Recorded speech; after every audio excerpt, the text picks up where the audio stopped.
जय श्री राम, जय माता दी। शिव ज्योतिष कार्यालय में आप सभी का बहुत बहुत स्वागत है। तो आज का विषय माघ शुक्ल पक्ष की एकादशी व्रत कथा आज आपको सुनाएंगे। नियम क्या है ये भी बताएंगे और रात्रि में जागरण का क्या फल प्राप्त होता है। तो सबसे पहले एकादशी का व्रत अगर आप रख रहे हैं तो एक दिन पहले से नियम प्रारंभ हो जाता है। आपको पता है पूर्व में कि दशमी के दिन चावल, बैगन, मसर की दाल, ब्रह्मचर्य व्रत का पालन ये सब करना होता है। और एकादशी के दिन सुबह स्नान करके शरीर शुद्धि करें और स्नान करते समय आप गंगा जल और काले तिल जल में जरूर डालें। तो स्नान करें, उसके बाद में आप भगवान नारायण का पूजन करें और संकल्प लें कि प्रभु व्रत करते समय जो मैं व्रत करने जा रहा हूँ एकादशी का, तो व्रत करते समय अगर कोई भूल हो जाए तो हमारे अपराधों को क्षमा करना और ये व्रत संपूर्ण हो है जन्म जन्मांतर के हमारे सारे कष्ट पाप दूर करना और हमें प्रभु अपने वैकुंठ धाम में सदा के लिए निवास देना। और अगर आप अपने पितरों के लिए व्रत कर रहे हैं तो फिर अपने पितरों का नाम लेकर के वो संकल्प कर देना होता है, तो व्रत का फल फिर पितरों को प्राप्त हो जाता है। तो ये रहा नियम। और इस दिन आपको सभी पता ही है कि जैसे आप नवरात्र के व्रत करते हैं उसी प्रकार से व्रत होता है। दिन में फल, दूध, चाय और जो भी जैसे नमक भी इसमें खाया जाता है एकादशी के दिन, तो आप उसे भी सेवन कर सकते हैं। तो आओ कथा की तरफ चलते हैं। तो राजा युधिष्ठिर भगवान कृष्ण से प्रश्न करते हैं कि हे प्रभु, आप इस पृथ्वी पर 4 प्रकार के जो जीव उत्पन्न होते हैं आप उनका पालन करने वाले हैं, उनका नाश करने वाले और उनकी रक्षा करने वाले हैं। हे भगवान, हे कृष्ण, माघ शुक्ल एकादशी का वर्णन कीजिए, इसका क्या नाम है और विधि क्या है। श्री कृष्ण बोले, हे राजन, माघ शुक्ल पक्ष में जया नाम की प्रसिद्ध एकादशी आती है। ये एकादशी सब पापों को दूर करने वाली है। इसे मैं कहूँगा ये पवित्र एकादशी सब पापों और पिशाच योनियों को नष्ट करने वाली है। इसका व्रत करने से मनुष्यों को प्रेत योनि नहीं मिलती। हे राजन, इसकी सुंदर कथा जो पद्म पुराण में कही है उसे सुनिए। कहते हैं एक बार इंद्र स्वर्ग लोक में अपनी सभा में विराजमान थे और देवता लोग सभी अमृत पान कर रहे थे। अप्सराएं नृत्य और गान कर रही थीं। वहां कल्प वृक्षों से सुशोभित नंदन वन था। एक समय वहां इंद्र ने बहुत प्रसन्नता से 50 करोड़ नायिकाओं से नृत्य कराया। वहां पुष्पदंत नामक गंधर्व गान कर रहा था। चित्रसेन नाम का गंधर्व, उसकी पुत्री और मालिनी और चित्रसेन की स्त्री वहां पर आई।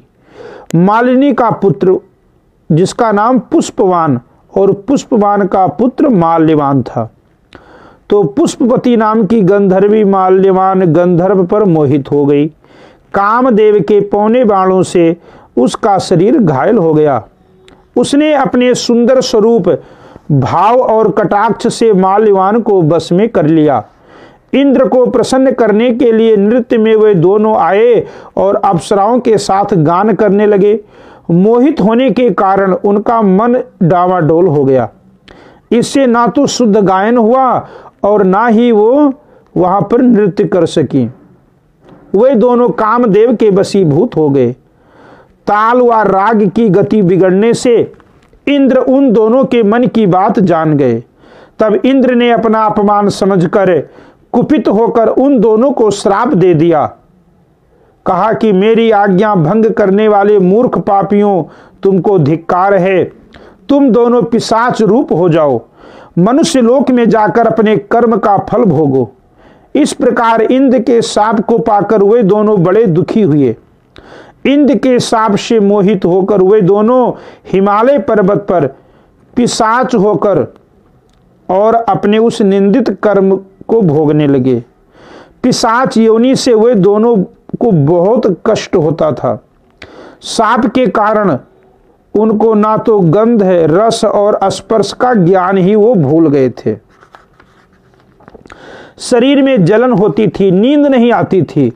उस विशाल पर्वत पर भ्रमण करते हुए शीत से पीड़ित वे दोनों परस्पर वार्तालाप करने लगे कि पिशाच शीत से पीड़ित होकर अपनी स्त्री से बोला कि हमने ऐसा कौन सा दुखदायी पाप किया है जिस दुष्कर्म से हम दोनों को पिशाच योनि प्राप्त हुई।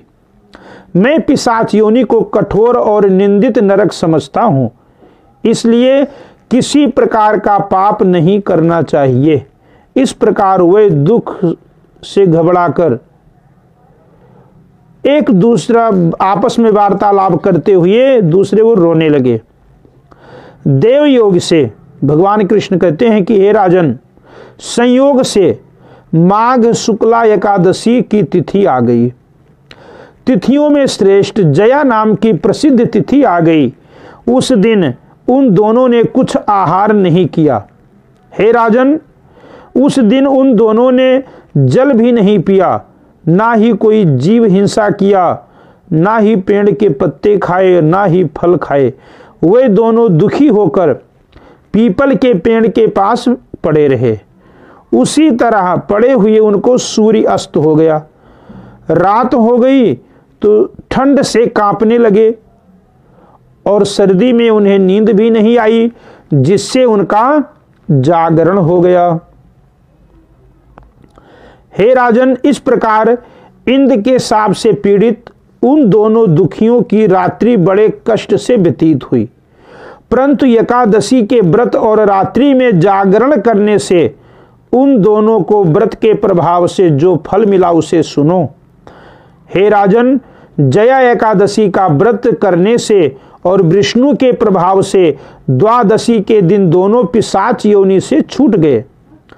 पुष्पवती और माल्यवान पहले की तरह रूपवान, स्नेह युक्त और आभूषणों से सुशोभित हो गए। वे दोनों विमान में बैठ गए। इंद्र के सम्मुख जाकर प्रसन्नता से प्रणाम किया। उनको पहले की तरह देखकर इंद्र को आश्चर्य हुआ। इंद्र बोला कि किस पुण्य के प्रभाव से पिशाच योनि दूर हुई तुम्हारी। हे गंधर्व, तूने कौन सा ऐसा पूजा किया, कौन सा ऐसा पाठ किया, किस देवता ने तुम्हें ये पिशाच योनि से छुड़ाया है। तो इंद्र की बात सुनकर माल्यवान गंधर्व बोला कि हे राजन, वासुदेव की कृपा से और जया एकादशी के व्रत करने से, रात्रि में जागरण करने से ये हमारी जो पिशाच योनि थी ये दूर हो गई, हमारे पाप सारे नष्ट हो गए हैं। फिर इंद्र बोला कि आप तो बड़े भाग्यशाली हैं जो आपने जया नाम की एकादशी का व्रत किया, क्योंकि ये एकादशी भगवान विष्णु को बहुत प्यारी है और जो भक्त एकादशी के व्रत को करते हैं वो तो स्वयं ही पवित्र हो जाते हैं। इंद्र कहने लगा कि हे गंधर्व, भगवान शिव तथा विष्णु की भक्ति में लीन रहने से निसंदेह सभी पूजनीय और वंदनीय हो जाते हैं। अब पुष्पवती के साथ स्वर्ग में सुख से विहार करो। इंद्र कहने लगा कि अब तुम दोनों स्वर्ग लोक को जाओ, क्योंकि तुमने एकादशी का व्रत करके अपना शरीर पवित्र कर लिया है। तो भगवान कृष्ण कहते हैं, हे राजन, इसलिए जया एकादशी का व्रत अवश्य करना चाहिए।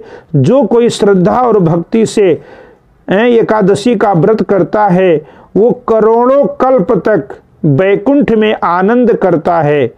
इसके पाठ करने और एकादशी की कथा सुनने से अग्न्योष्ट होम यज्ञ का फल उस प्राणी को प्राप्त होता है जो कथा सुनता है, और कथा जो पढ़ता है वो अग्नि में हवन करने का फल उसे प्राप्त होता है।